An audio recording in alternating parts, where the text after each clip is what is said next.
Une fois n'est pas coutume, je crois que je n'ai jamais prononcé d'explication de vote au pupitre, mais un peu de solennité lorsqu'il s'agit de redonner au Parlement les prérogatives qui sont simplement les siennes.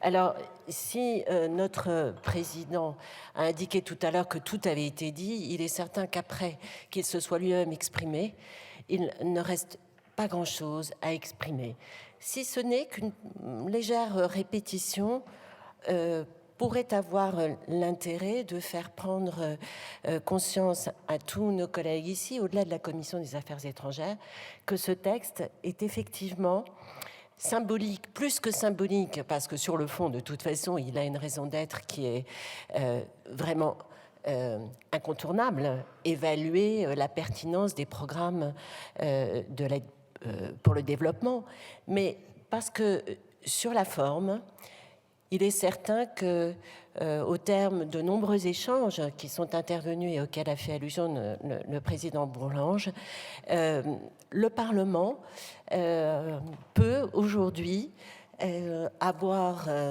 pensé, peut penser que le texte qu'il avait voté et que l'intention qui était la sienne en 2021 sera respectée.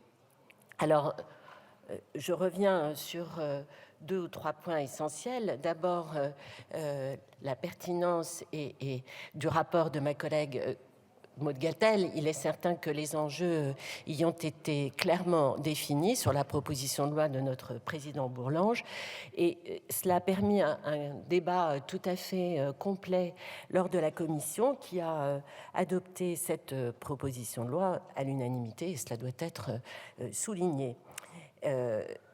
On l'a dit, ce texte, il a pour objet de modifier un article et qui avait placé cette commission d'évaluation, dont nous avons déjà beaucoup parlé, auprès de la Cour des comptes. Cette commission, qui avait été expressément souhaitée, n'est toujours pas mise en place 2 ans et demi après, mais on comprend pourquoi. Les raisons ont été évoqué tout à l'heure du blocage, parce que non seulement le décret de 2022 fixait les modalités de fonctionnement de cette commission, mais en plus sa composition, et c'est cela qui n'allait pas, puisque cela revenait à donner une prééminence à la Cour des comptes au sein de cette commission, et qu'on réduisait ainsi le rôle de cette commission à une évaluation financière, ce qui n'était absolument pas l'objectif du législateur. D'ailleurs, Hervé Berville, qui était au banc lors de la séance du 19 février 21, avait bien précisé que l'objectif et le but de cette commission, c'était de pouvoir déterminer si les actions entreprises ont permis réellement d'améliorer les choses. Comme le disait Maud Gattel, est-ce que la vaccination a pu augmenter? Est-ce que la mortalité infantile baisse? Est-ce que les femmes sont mieux comprises dans le monde du travail? Bref, tant et tant de sujets. Le texte que nous allons voter et que nous allons tous voter, je l'espère,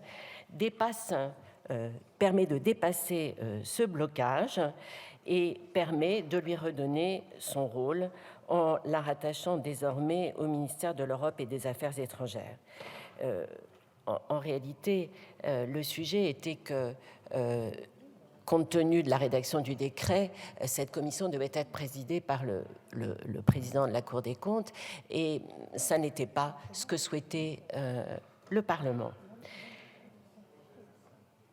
Le groupe démocrate, mais comme tous les groupes politiques ici présents, sont soucieux de respecter la volonté du législateur. Mes chers collègues, c'est le moment de l'exprimer. Bien sûr, mon groupe votera cette proposition de loi, mais je suis certaine que tous les groupes politiques s'y associeront. Je vous remercie. Je vous remercie.